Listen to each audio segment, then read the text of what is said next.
बिस्मिल्लाहिर्रहमानिर्रहीम। अस्सलाम वालेकुम नाज़रीन, मैं हूं डॉक्टर अली और आप देख रहे हैं मेरा फेसबुक और यूट्यूब चैनल। नाज़रीन, पहले धमकियां और फिर मिन्नतें।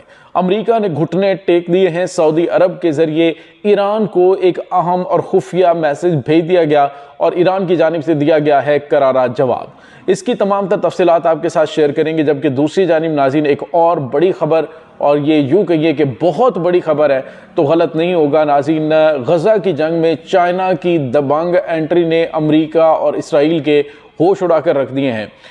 इसराइली मीडिया चैनल की जानिब से क्या रिपोर्ट किया गया है और इसके बाद इस जंग के अंदर कलीदी किरदार चाइना अदा किस तरह से कर रहा है, इसकी तमाम तफसीलात आपके साथ आज के व्लॉग में हम शेयर करेंगे। वीडियो की तफसील में जाने से पहले अगर आपने हमारे चैनल को सब्सक्राइब नहीं किया हुआ तो काइंडली इसको सब्सक्राइब कर लीजिए और बेल आइकन को ज़रूर दबा दीजिएगा ताकि हमारी आने वाली वीडियो सबसे पहले आप तक पहुँच सके। नाज़रीन, हम आपके शुक्रगुजार हैं जो आप हमारे व्लॉग्स को देखने के लिए वक्त निकालते हैं और कमेंट सेक्शन में अपनी मोहब्बतों का इजहार भी करते हैं।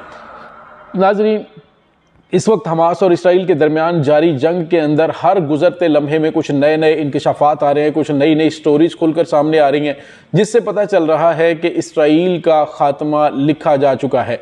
और नाज़रीन, दूसरी जानिब आपको ये बताते चलें कि अमेरिका जो कि सबसे बड़ा इत्तेहादी है इसराइल का, उसने अब आहिस्ता आहिस्ता पीछे हटना शुरू कर दिया है क्योंकि उसके अपने मुफादात शदीद तरीन नुकसान में हैं। उसे काफ़ी ज़्यादा धचके लग रहे हैं इंटरनेशनल सतह पे और अब उसको अपनी सुपर पावर भी ख़तरे में महसूस हो रही है। नाज़रीन, आज भी एक हथियारों की चौथी खेप जो है वो इसराइल ने रिसीव की है अमेरिका की जानिब से। एक तरफ तो अमेरिका की जानिब से असलहा और गोला बारूद जहाज़ों के जहाज़ भर कर भेजे जा रहे हैं। वाशिंगटन पोस्ट ने ये तक इंकशाफ किया था, CBN की जानिब से भी इंकशाफ किया गया था कि इसराइल को अभी तक अमेरिका 500 तैयारे जो हथियारों के भर के भेज चुका है। तो इससे आप अंदाज़ा लगा सकते हैं कि अमेरिका एक तरफ तो धमकियां देता है, एक तरफ वो ईरान को धमकियां देता है कि हम तुम्हें जौहरी हथियार नहीं हासिल करने देंगे, हम ये कर देंगे वो कर देंगे, तमाम मुमकिन जो वसाइल हैं उनको इस्तेमाल करेंगे। तो दूसरी तरफ जो है वो मिन्नतें तरले करने पे उतर आया। तो इससे आप किसी भी बौखलाए हुए शख्स का अंदाज़ा लगा सकते हैं कि उसकी कोई बात अपनी होती नहीं है। अभी कल देखिए कि जो नेतन्याहू ने एक बयान दिया था बड़ा मुज़हिका खेज़ अपनी प्रेस कॉन्फ्रेंस के दौरान। उन्होंने कहा कि हर किसी को पता है कि हम ईरान के ख़िलाफ़ हैं, ईरान के ख़िलाफ़ हम हमेशा चलते हैं।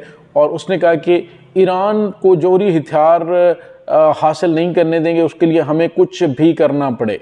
दूसरी जानिब उसने कहा जी कि हम हर जगह पे हर वक्त ईरान के ख़िलाफ़ तैयार है। सवाल ये पैदा होता है कि ईरान के ख़िलाफ़ अगर आप तैयार थे तो आपको 7 अक्टूबर को जो सरप्राइज़ मिला है हमास की जानिब से उसका आपको क्यों पता नहीं था? फिर उसके बाद इंसारुल्लाह यमन ने जो कुछ आपके साथ किया वो आप उसके लिए क्या तैयार थे?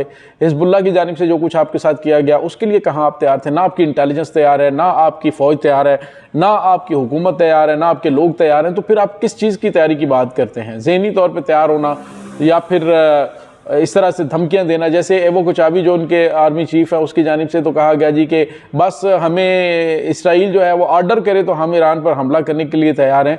तो वो कहते हैं कि वो शेर है ना, बहुत शोर सुनते थे सीने में जब था, जो चीर के देखा तो एक कतरा खून भी ना निकला।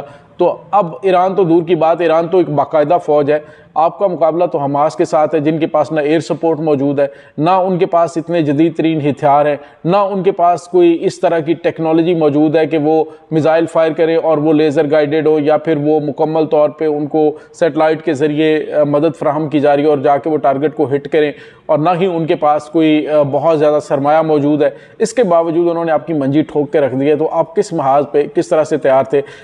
इसी तरह से शायद अमेरिका भी तैयार था। अमेरिका जो अपने इत्तेहादियों के साथ बहरा अहमर के अंदर बड़ी कोलिशन बनाने की बातें कर रहा था, उसमें नाकाम होने के बाद उसने अब सऊदी अरब के ज़रिए नाज़रीन ईरान को पैगाम भेजा है। ईरान को पैगाम भेजा गया, ये खुफिया पैगाम है और इसमें गज़ा के मामले के हल के हवाले से बातचीत करने की बात की गई है। और मुमकिन तौर पे एक तो ये रिक्वेस्ट की गई है कि हम गज़ा के मामले का हमेशा के लिए हल निकालते हैं, 2 रियासी हल हो सकता है या फिर जिस तरह से वो चाहें उस तरह से हल निकाल देते हैं, लेकिन उसमें जो ईरान है वो कलीदी किरदार अदा कर सकता है। क्योंकि ये जंग इस वक्त नाज़रीन मैं आपको पहले बता चुका हूँ कि ये जंग अभी आपको नज़र तो मुख्तलिफ ममालिक की आ रही है, लेकिन इसमें कलीदी किरदार जो अदा किया जा रहा है वो ईरान की जानिब से किया जा रहा है। ईरान की प्रॉक्सीज हैं जो इस वक्त अमेरिका इसराइल को नाको चने चबवा रही हैं। अब अमेरिका ने जो पैगाम भेजा है वो ये है कि सरेदस्त अमरीकी जो फ़ौजी अड्डे हैं मशरक़ वस्ता के अंदर, ख़ास तौर पर शाम और इराक़ के अंदर, उनके ऊपर हमले ना किए जाएं। लेकिन ईरान की जानिब से जवाब दे दिया गया जी कि हमले जारी रहेंगे, क्योंकि जब तक गज़ा में तुम इसराइल को सपोर्ट करना बंद नहीं करोगे तब तक तुम्हारे अड्डे जो हैं उन पर अटैक होता रहेगा। और नाज़रीन, कल भी आपको बताया कि दीर ज़ोर का जो इलाका है, आज सुबह जो है वो दीर ज़ोर के अमरीकी फ़ौजी अड्डे पर 40 मिसाइलों का हमला हुआ है। नाज़रीन, ये छोटा हमला नहीं है, पूरा अड्डा तबाह हो गया उसमें। और अमेरिका ने कहा जी कि कोई कैजुअलिटी नहीं हुई। सवाल ये पैदा होता है कि 40 मिसाइल जिस अड्डे को हिट कर जाएं, वहाँ पे रहता कुछ नहीं है, और अमेरिका जो है उसने कहना होता है जी कि हमारा तो कोई नुकसान ही नहीं हुआ, हम तो बिल्कुल ठीक ठाक है। तो बहरहाल नाज़रीन, ये अमेरिका की हमेशा से पॉलिसी रही है कि वो फौरी तौर पे अपने नुकसान की तफसीलात नहीं बताता, बल्कि आहिस्ता आहिस्ता वो उसको डिस्क्लोज़ करता रहता है। जैसे जैसे चीज़ें डीक्लासिफाइड होती हैं तो वैसे वैसे पता चलता रहता है कि वहाँ पे कितना नुकसान हुआ था। तो नाज़रीन, दूसरी जानिब एक और बहुत बड़ी खबर, और मुझे यूँ लगता है कि अमेरिका जो है उसका ये जो सॉफ्टवेयर अपडेट हुआ है और वो ईरान के साथ बातचीत के लिए राज़ी हुआ है, उसकी वजह भी यही है। चैनल 12 जो कि इसराइल का बड़ा मोतबर चैनल है, उसकी जानिब से दावा किया गया है कि गज़ा में इसराइली फ़ौज ने हमास के ज़ेरे इस्तेमाल हथियारों की एक बड़ी खेप पकड़ी है। और उसने कहा जी कि ये पकड़े गए जो हथियार हैं ये चीनी साख्ता हैं, और इस बात की अभी कंफर्मेशन नहीं हुई कि ये जहाज़ बहरी जहाज़ों के ज़रिए, ये जो हथियार हैं ये बहरी जहाज़ों के ज़रिए गज़ा में हमास तक पहुँचाए गए थे या फिर किस तरीके से। लेकिन उन्होंने कहा कि इन हथियारों की तरसील बड़ी मुनज़्ज़म थी, ऐसा नहीं है कि ये एडहाक स्मगलिंग के ज़रिए भेजे गए हों। स्मगलिंग के ज़रिए ये हथियार नहीं आए जितनी बड़ी तादाद में हैं। और इससे साफ पता चल रहा है कि चाइना गज़ा की जंग के अंदर कलीदी किरदार अदा कर रहा है। तो ये नाज़रीन, अब ताज़ा तरीन अपडेट आई है और इसराइली चैनल की जानिब से इसका दावा किया गया है। सवाल ये पैदा होता है, अगर वाकई चाइना गज़ा की जंग में हमास को हथियार फराहम कर रहा है तो फिर तो इनको माफ़ी मांग लेनी चाहिए कि एक तरफ ईरान है, ईरान वाज़े तौर पे कह रहे हैं जी कि हम उनकी मदद कर रहे हैं और हर तरह से मदद कर रहे हैं, मॉरल भी कर रहे हैं और हम उनकी फ़िज़िकल मदद भी कर रहे हैं। तो अगर ये बात है तो फिर अमेरिका को वाकई परेशान होना चाहिए। अमेरिका को वाकई मामलात जो है वो कंट्रोल करने के लिए गज़ा की जंग को रोकना चाहिए, क्योंकि दो बड़े मुल्क जिसमें चाइना और रशिया है वो पहले ही अमेरिकी डॉलर की जो है वो मंजी ठोक चुके हैं। अहम तरीन माहदे और अहम तरीन ममालिक के साथ मामलात तय हुए हैं कि वो अमेरिकी डॉलर के अंदर लेन देन नहीं करेंगे बल्कि अपनी मुकामी करेंसियों में करेंगे।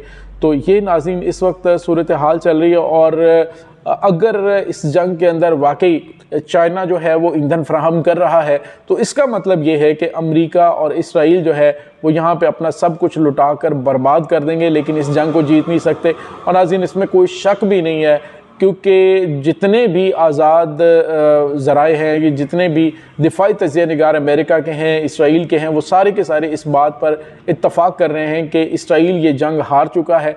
अब सिर्फ नेतन्याहू की जानिब से गोंगलों से मिट्टी झाड़ी जा रही है, अपना को फेस सेविंग ढूंढने की कोशिश की जा रही है। जैसे जैसे जितना वो लेट करेगा तो उतना ज़्यादा उनका नुकसान होगा।